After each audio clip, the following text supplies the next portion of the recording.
الحمد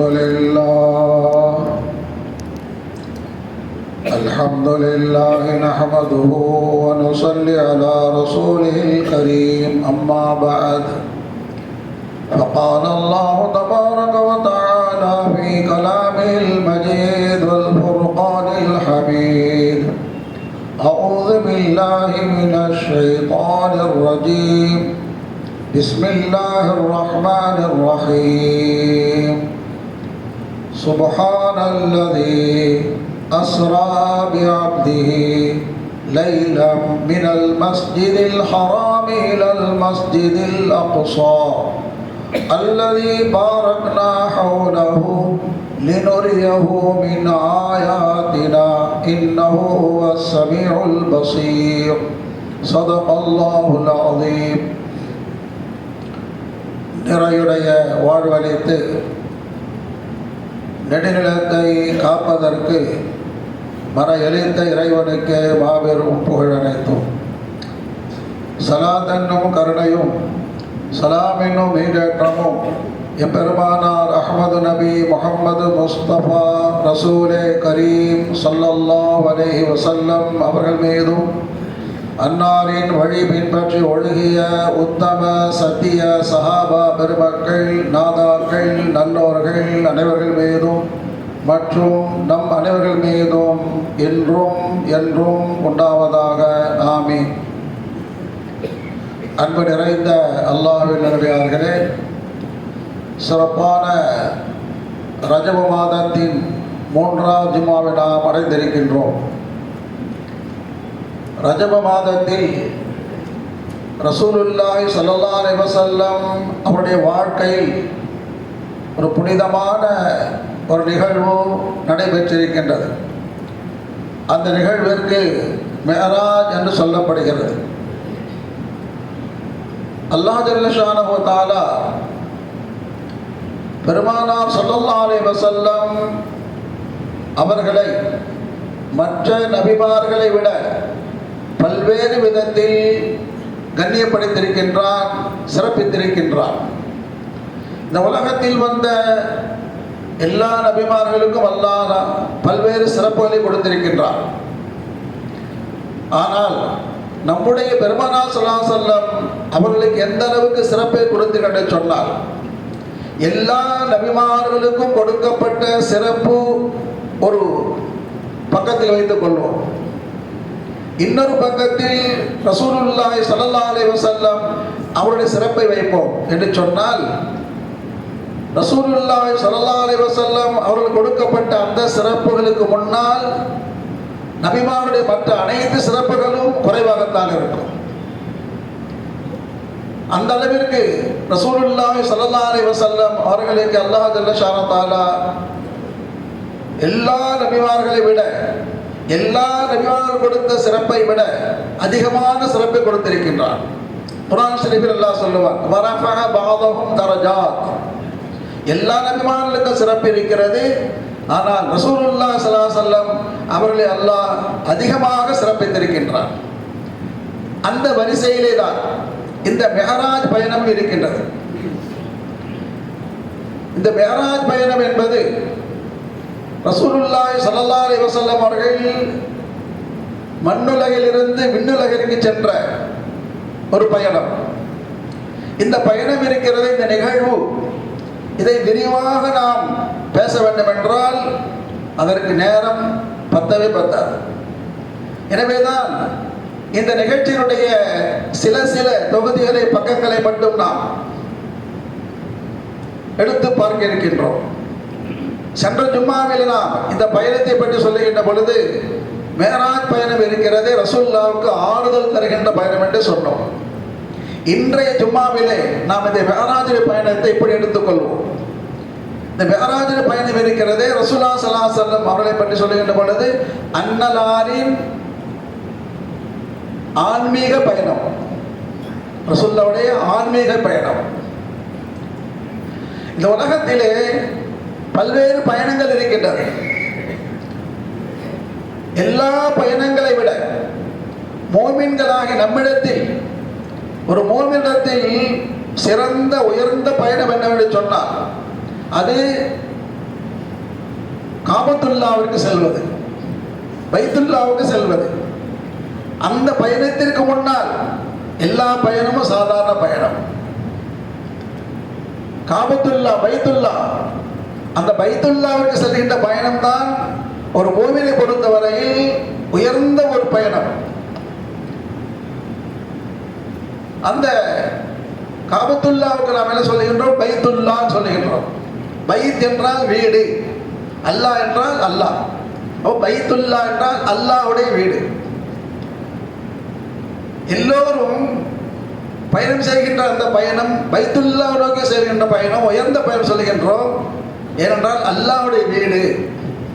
அல்லாஹ்வுடைய வீடுக்கு செல்கின்ற பயணம் உயர்ந்து என்று சொன்னால் அந்த அல்லாஹ்வை பார்ப்பதற்கு செல்கின்ற பயணம் இருக்கிறது. வேற பயணம்.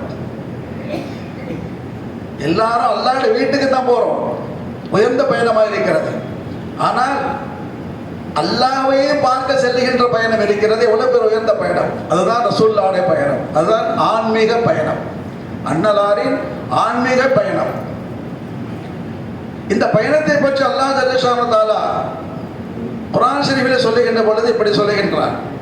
அதை நாம் பார்க்கின்ற பொழுது ரசூலுல்லாஹி ஸல்லல்லாஹு அலைஹி வஸல்லம் அவர்களுக்கு இந்த பயணத்தை அல்லாஹ் தான் ஏற்பாடு செய்கிறார். அல்லாஹ்வே அவர்களை அழைக்கின்றார். ஒரு பயணம் இருக்கிறது நாம போவது, இன்னொரு பயணம் இருக்கிறது நம்மளை வந்து அழைச்சி கூட்டிட்டு போறது. ரசூலுல்லாஹி ஸல்லல்லாஹு அலைஹி வஸல்லம் அவர்களாக செல்லவில்லை, அவர்களை அழைத்து வருவதற்காக. ரசூலுல்லாஹி ஸல்லல்லாஹு அலைஹி வஸல்லம் அவர்களை கண்ணியமாக அழைத்து வருவதற்காக மலக்குமார்களுக்கெல்லாம் உயர்வாக இருக்கக்கூடிய தலைவராக இருக்கக்கூடிய ஜிப்ரீல் அமீனை அல்லாஹ் அனுப்புகின்றார்.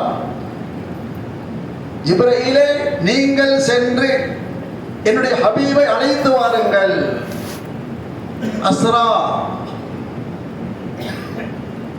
எவ்வளவு உயர்ந்த ஒரு பண்பு. ஒன்று அல்லாஹ் பார்க்கறதே பெரிய பெரியம், அல்லாஹ் வந்து பார்க்கறது அனுமதி கொடுக்கிறதே பெரிய பெரியம், அல்லாஹ்வே அழைத்து வர செய்கின்றார். இந்த பயணத்தை பற்றி அல்லாஹ் எப்படி சொல்லுகின்றான்? மினல் மஸ்ஜிதில் ஹராம் இலல் மஸ்ஜிதில் அக்ஸா. இந்த பயணம் இருக்கிறது மஸ்ஜிதுல் ஹராமில் இருந்து பைத்துல் அக்ஸாவின் பக்கம் சென்றார் என்பதாக. இது முதல் கட்ட பயணம், தரைவழி பயணம். நாம் யோசிக்கின்றோம், அல்லாஹ் ஜல்ல ஷானஹு தஆலா ரசூலுல்லாஹி ஸல்லல்லாஹு அலைஹி வஸல்லம் அவர்களை அழைத்து வர சொன்னான். ஏன் காபத்துல்லாவிலிருந்து அப்படியே போயிருக்கலாம்ல? காபத்துல்லாவிலிருந்து அப்படியே ரசூலுல்லாஹ் கூட்டு போயிட்டு இருக்காமல்ல?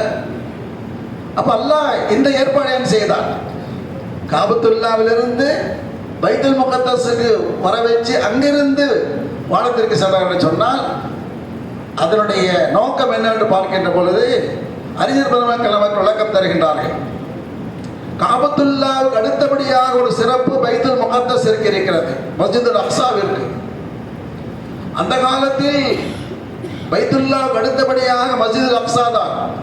அதற்கு பிறகுதான் மதீனாவில் மஸ்ஜித் நபவி கட்டப்பட்டது. அப்ப இந்த பைத்துல் மஸ்ஜிதுல் அக்ஸா இருக்கிறது, இதனுடைய சிறப்பையும் மக்கள் தெரிந்து கொள்ள வேண்டும். அதனால்தான் ரசூலுல்லாஹ் அழைச்சு போனான். ரசூலுல்லாஹி ஸல்லல்லாஹு அலைஹி வஸல்லம் அவர்கள் இந்த மஸ்ஜிதுல் அக்ஸாவினுடைய சிறப்பை பற்றி இப்படி சொல்லியிருக்கிறார்கள். எப்படி காபத்துல்லாவை ஜியாரத் செய்வதற்காக பார்ப்பதற்காக சென்றால் சிறப்பு இருக்கிறதோ, அதே போன்று இந்த மஸ்ஜிதுல் அக்ஸாவை பார்ப்பதற்காக ஜியாரத் செய்வதற்காக சென்றாலும் சிறப்பு இருக்கிறது. அதனால்தான் ஹாஜிகள்லாம் கூட்டு போகிற டூரிஸ்ட், ஒன்று மக்கா ஹஜ்ஜு கூட்டு போவாங்க, இன்னொன்று டூரிஸ்ட், அதாவது உம்ராவை கூட்டு போவாங்க, ஹஜ்ஜு கூட்டு போவாங்க, எது கூட்டு போவாங்க? மஸ்ஜித் அக்ஸா கூட்டு போவாங்க. அப்போ ஏனென்றால் ரசூலுல்லாஹி ஸல்லல்லாஹு அலைஹி சொன்னார்கள், மஸ்ஜிதுல் அக்ஸாவை பார்ப்பதற்காக வேண்டியே, தரிசிப்பதற்காக வேண்டியே யார் செல்கின்றார்களோ அவர்களுக்கு எவ்வளவு பெரிய சிறப்பு தெரியுமா? மஸ்ஜிதுல் அக்ஸாவை தரிசிக்க சென்றால் நாளை மறுமையில் அல்லாஹ் அவர்களுக்கு சொர்க்கத்தை கொடுப்பதோடு மட்டுமல்லாமல் சொர்க்கத்தில் நபிமார்களை ஜியாரத் செய்ய கொடுப்பார். இங்க மஸ்ஜிதுல் அக்ஸாவை ஜியாரத் செய்தால் சொர்க்கத்துக்கு போய் சொர்க்கத்தில் நபிமார்களை ஜியாரத் செய்யக்கூடிய பாக்கியம் கிடைக்குங்க. அது மட்டுமா, என்ன ரசூலுல்லாஹ் சொன்னாங்க, பைத்துல் மஸ்ஜிதுல் அக்ஸாவை ஜியாரத் செய்தால் அவருக்கு 100 ஷஹீதுடைய நன்மை கிடைக்கும். சாதாரண ஒரு ஷஹீதுடைய நன்மை எவ்வளவு பெருசு. வெறும் அந்த மஸ்ஜிதுல் அக்ஸாவை ஜியாரத் செய்கிறார், பார்க்கறதுக்காக போறார், அல்லாஹ்வுடைய வீட்டு கண்ணியத்தோடு பார்ப்பதற்காக போகிறால் 100 ஷஹீதுடைய நன்மை கிடைக்கும். அங்கே சென்று ஒரே ஒரு தொழுகை தொழுகின்றார். ஒரு தொழுகை தொழுதால் ரசூலுல்லாஹ் சொன்னார்கள், அவருக்காக 70,000 மலக்குகள் பாவ மன்னிப்புக்கு துஆ செய்கின்றார்கள். இன்னும் சொன்னார்கள், யாராவது ஒருவர் அந்த பள்ளியிலே சென்று 5 வக்து பரது நமா தொழுகை தொழுதால் அன்று பிறந்த பாலகனை போட்டு அவர் ஆகிவிடுகின்றார். இந்த சிறப்பு யாருக்கு? ரசூலுல்லாஹ் சொன்னார்கள், ஹஜ்ஜுக்கு போயிட்டு வந்தா அன்று பிறந்த பாலகனை போல். இந்த மஸ்ஜிதுல் அக்ஸாவுக்கு சென்று அங்கே ஒரு 5 பரல் தொழுகை தொழுது விட்டால் அன்று பிறந்த பாலகன் ஆகிவிடுகின்றார். முழு சிறப்பு இருக்கிறது. எனவே தான் அல்லாஹ் ஜல்ல ஷானஹு தஆலா டைரக்டாக காபத்துல்லாவிலிருந்து விண்ணுலகத்திற்கு அழைத்து செல்லாமல் மஸ்ஜிதுல் அக்ஸாவுக்கு சென்று அங்கிருந்து அழைத்து செல்லப்பட்டார்கள். அது மட்டுமல்ல, இன்னொரு நோக்கம், மஸ்ஜிதுல் அக்ஸாவிலே ரசூலுல்லாஹி ஸல்லல்லாஹு அலைஹி வஸல்லம் அவர்களும் ஜிப்ரீல் அலைஹிஸ்ஸலாம் போறாங்க. அவர்களை வரவேற்பதற்காக, கவனிங்க, யாராங்க? ரசூலுல்லாவை வரவேற்பதற்காக ஆதம் அலைஹிஸ்ஸலாம் முதல் ஈசா அலைஹிஸ்ஸலாம் வரை உள்ள நபிமார்கள் எல்லாம் அங்கே ஆஜராக இருக்கின்றார்கள். என்ன ஹதரத், நபிமார்கள் கபூர்ல இருக்காங்க. அதான் அல்லாஹ்வுடைய குத்ரத். ரசூலுல்லாஹி ஸல்லல்லாஹு அலைஹி சொன்னார்கள், இன்னல்லாஹ ஹர்ரம அலல் அர்தி அன் தஅகுல அஜ்சாதல் அம்பியா. நபிமார்களுடைய உடலை தின்பதை பூமியின் மீது அல்லாஹ் ஹராமாக்கி இருக்கின்றார். நபிமார்கள் சொன்னாங்க, ரசூலுல்லாஹ் சொன்னாங்க, ஃபநபியுன் ஹய் ஃபநபியுல்லாஹ் ஹய்யுன் ஃபயுர்ஸகு. நபிமார்கள் உயிரோடு இருக்கின்றார்கள், அவருக்கு ரிஸ்க் வழங்கப்படுகிறது. எனவே நம்முடைய அகீதா என்னவென்றால், ரசூல் நபிமார்கள் கபரில் இருந்தாலும் அவர்கள் மண்ணோடு மண்ணாக விடுவதில்லை, உயிரோடு இருக்கிறாங்க, ரிஸ்க் கொடுக்கப்பட. அது மட்டுமல்ல, அல்லாஹ்வுடைய நாட்டப்படி அவர்கள் எங்கு வேண்டாலும் செல்லலாம், அல்லாஹ்வுடைய அனுமதியோடு, அல்லாஹ்வுடைய குத்ரத்தோடு. அந்த அடிப்படையிலே தான் இந்த மெஹராஜுடைய சம்பவத்திலே அங்கே மஸ்ஜிதுல் அக்ஸாவிலே நபிமார்கள் அனைவரும் அங்கே ரசூலுல்லாஹ் வாடி காத்திருக்கின்றார்கள், வரவேற்கின்றார்கள். அதற்கு பிறகு அங்கே தொழுகை ஏற்பாடு செய்யப்பட்டிருக்கிறது. அனைத்து நபிமார்களும் பின்னால் நிற்க இமாமாக ரசூலுல்லாஹி ஸல்லல்லாஹு அலைஹி வஸல்லம் அவர்கள் என்று இமாமாக தொழ வைக்கின்றார்கள். இது எதற்கென்று சொன்னால், இந்த ஏற்பாடு எதற்கு என்றால், குர்ஆன் ஷரீஃபில் அல்லாஹ் ஜல்ல ஷானஹு தஆலா ஒரு ஆயத்தில் சொல்லியிருக்கின்றார், இந்த உலகத்தில் அனைவரும் வருவதற்கு முன்னால், இந்த உலகத்திற்கு முன்னால் ஒரு உலகம் இருக்கிறது, ஆலமுல் அர்வா, ஆன்ம உலகம். இந்த உலகத்திலே மனிதர்களை படைத்து அனுப்புவதற்கு முன்னால் அனைவருடைய ரூஹையும் அல்லாஹ் படைத்திருக்கின்றார், ஆன்ம உலகம். அந்த ஆன்ம உலகத்திலே எல்லா நபிமார்களையும், எல்லா நபிமார் அர்வாஹ்களை ஒன்று கூட்டுகின்றான். ஆதம் அலைஹிஸ்ஸலாம், ஈசா அலைஹிஸ்ஸலாம், எல்லா நபிமார் அர்வாஹ் ஒன்று கூட்டி அனைவரிடத்தில் ஒரு வாக்குறுதி வாங்குகின்றான். மீசா, உறுதிமொழி. எல்லாரும் வாங்க, ஒரு உறுதிமொழி. கடைசியாக ஒரு நபி வர போகின்றார், கடைசி நபி, இறுதி நபி முஹம்மது ஸல்லல்லாஹு அலைஹி வஸல்லம். அவர் வந்தால் அவர்கள் மீது நீங்கள் அனைவரும் ஈமான் கொள்ள வேண்டும். லதுமினுன்ன பிஹி வல தன்சுருன்னஹு. அவர் மீது ஈமான் கொள்ள வேண்டும், அவருக்கு உதவி செய்ய வேண்டும். சொல்லிட்டு உறுதி அக்கரத்தும், நீங்கள் ஏற்றுக்கொள்கின்றீர்களா, இக்ரார் செய்கின்றீர்களா?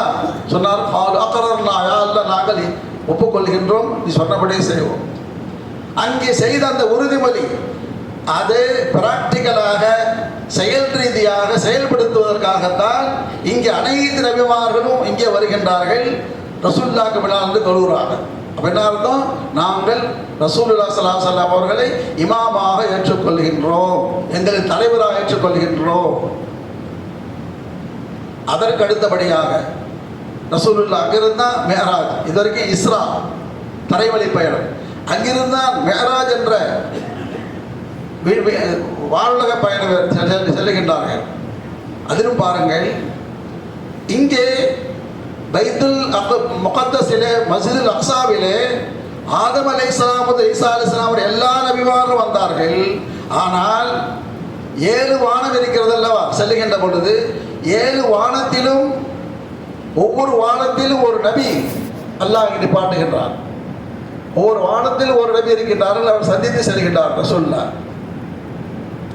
அங்கே ரசூலுல்லாஹி ஸல்லல்லாஹு அலைஹி வஸல்லம் அவர்களுக்கு ஒரு முன்னறிவிப்பு செய்யப்படுகின்றது. நீங்கள் இந்த பயணத்தை முடித்துக் கொண்டு உலகம் சென்ற பிறகு உங்கள் வாழ்க்கையில் என்னெல்லாம் நிகழப் போகிறது அதற்கான ஒரு குழு கொடுக்குறார் அல்லாஹ் தஆலா. ஒரு முன் அறிவிப்பு. முதல் வானத்தில் ஆதம் அலைஹிஸ்ஸலாம் சந்திக்கிறாங்க. ஆதம் அலைஹிஸ்ஸலாம் சந்திப்பதின் நோக்கம் என்ன? அறிஞர் பிறகு சொல்லி தருகிறார்கள். ஆதம் அலைஹிஸ்ஸலாம் அவர்கள் எப்படி வானுலகத்திலிருந்து பூமிக்கு ஹிஜ்ரத் செய்து வந்தார்களோ, குடிபெயர்ந்தார்களோ, அதே போன்று உங்களுடைய வாழ்க்கையிலும் ஹிஜ்ரத் ஏற்பட இருக்கிறது. அதான் மக்காவிலிருந்து மதீனாவுக்கு ஹிஜ்ரத் முன்னறிவிப்பு. இரண்டாவது வானத்தில் யஹ்யா அலைஹிஸ்ஸலாம் சந்திக்கின்றார்கள், ஈசா அலைஹிஸ்ஸலாம் சந்திக்கின்றார்கள். அதனுடைய அறிகுறியான முன்னறிவிப்பு என்ன? எப்படி யஹ்யா அலைஹிஸ்ஸலாம் அவர்களையும் ஈசா அலைஹிஸ்ஸலாம் அவர்களையும் யூதர்கள் கொலை செய்வதற்கு முயற்சி செய்தார்களோ, அதே போன்று உங்களை யகூதிகள் செய்வாங்க, கொலை செய்ய முயற்சி செய்வார்கள். அல்லாஹ் உங்களை காப்பாற்றுவாங்க. மூன்றாவது வானத்திற்கு செல்லுகின்றார்கள். மூன்றாவது வானத்தில் யூசுப் அலைஹிஸ்ஸலாம் சந்திக்கிறாங்க.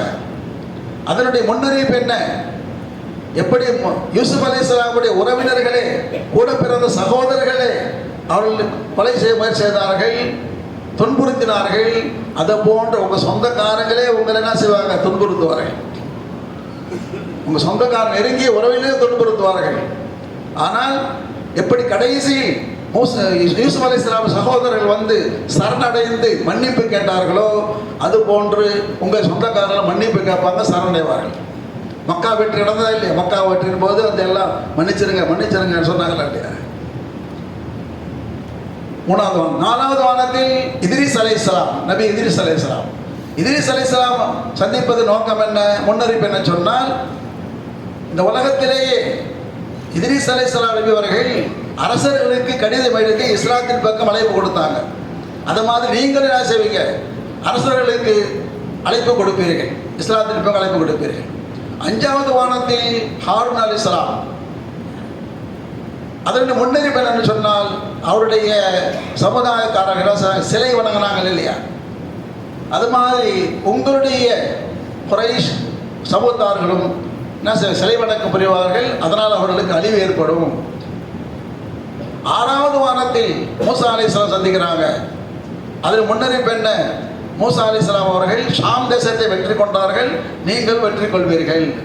ஏழாவது வானத்தில் இப்ராஹிம் அலைஹிஸ்ஸலாம் சந்திக்கின்றார்கள். அதனுடைய முன்னறிவிப்பு என்ன? இப்ராஹிம் அலைஹிஸ்ஸலாம் அவர்கள் காபத்துல்லாவை கட்டினார்கள் அல்லவா, அந்த காபத்துல்லா உங்களுக்கு கிப்லாவாக ஆக்கப்படும் என்று அறிவிப்பு செய்யப்படுகிறது. ஆக இந்த 7 வானங்கள். அப்போ இந்த சம்பவத்தை நான் சுருக்கமாக உங்களுக்கு சொல்லியிருக்கிறேன் 20 நிமிஷத்தில். ஆக இந்த மேராஜ் என்ற பயணத்தினுடைய இந்த நிகழ்ச்சியில் இருக்கிறதே நீண்ட ஒரு நிகழ்ச்சி. அதிகமான நேரம் விளக்கமாக சொல்ல வேண்டும். ஒவ்வொரு பகுதியும் நாம் கவனித்துக் கொண்டு வருகின்றோம். ஆகவே இன்றைய ஜும்மாவுடைய பயான் தலைப்பாக இந்த மேராஜ் தலைப்பு என்னங்க? ரசூலுல்லாஹ்வுடைய ஆன்மீக பயணம். ரசூலுல்லாஹ்வுடைய ஆன்மீக பயணம் மேராஜ். ஆன்மீக பயணம் என்ன? மற்ற நபிமார்களுக்கெல்லாம் அல்லாஹ் ஜல்ல ஷானஹு வ தஆலா மறுமையை பற்றி அல்லாஹ் ஒருவன் இருக்கின்றான், சொர்க்கம் இருக்கிறது, நரகம் இருக்கிறது, மறுமையில் என்னென்ன நிகழ்ச்சியில் ஏற்படும் என்று மற்ற நபிமார்களுக்கு அல்லாஹ் தஆலா வஹீர் மூலமாக அறிவித்தால், ஆனால் நமது நாயகம் ரசூலுல்லாஹி ஸல்லல்லாஹு அலைஹி வஸல்லம் அவர்களுக்கு வஹீன் மூலமாக அறிவித்தான், நேரடியாக வந்து பார்க்கக்கூடிய வாய்ப்பு அளித்தான். வஹீ வந்து ரசூலுல்லாஹ் நேரடியாக பார்க்குறாங்க. அல்லாஹ் ஒரு நினைக்கின்றான், அல்லாஹ் பார்க்கின்றார்கள். சொர்க்கம் இருக்கிறது, சொர்க்கத்தை பார்க்கின்றார்கள். நரகம் இருக்கிறது, நரகத்தை பார்க்கின்றார்கள். மறுமையின் காட்சிகளை பார்க்கின்றார்கள். இதான் லினுரியஹு மின் ஆயாத்தினா. இந்த பயணத்தின் நோக்கம் லினுரியஹு மின் ஆயாத்தினா, என்னோட அத்தாட்சிகளை உங்களுக்கு காட்டுவதற்காக. அதனால் தான் ஆன்மீக பயணம். அப்போ இந்த பயணத்தை நினைவு நோக்கம் என்னன்னு சொன்னால், ரசூலுல்லாஹி ஸல்லல்லாஹு அலைஹி வஸல்லமுடைய கண்ணியம் மகத்தோட உள்ளத்திலே வர வேண்டும். நம்முடைய உள்ளத்திலே கண்ணியம் ஏற்பட்டால் ரசூலுல்லாஹி நாம் என்ன கண்ணியப்படுத்துவோம். அதன் மூலமாக நம்முடைய ஈமான் பிரகாசப்படும். ஏன் சொன்னால் அல்லாஹ் சொல்லுகின்றான், ஈமானும் கொள்ள வேண்டும், நல்லமல் செய்ய வேண்டும், ரசூலுல்லாஹை நீங்கள் கண்ணியப்படுத்த வேண்டும் என்று குர்ஆன் ஷரீஃபில் சொல்லி காட்டுகின்றான்.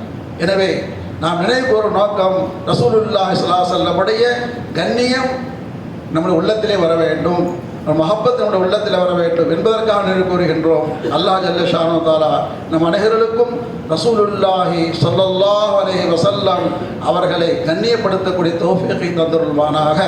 சொல்லாலும் செயலாலும் உள்ளத்தாலும் கண்ணியப்படுத்தக்கூடிய தௌஃபீகை தந்தருள்வானாக. அதன் பொருட்டால் அல்லாஹ் தஆலா நம்முடைய ஈருலக வாழ்க்கையை சிறப்பாக்கி தந்தருள்வானாக. மறுமை ரசூலுல்லாஹி ஸல்லல்லாஹு அலைஹி வஸல்லமுடைய ஷஃபாஅத் நசீபாக்கி தந்தருள்வானாக. ஆமீன். வாஹிரு தஅவானா அல்ஹம்துலில்லாஹி ரப்பில் ஆலமீன்.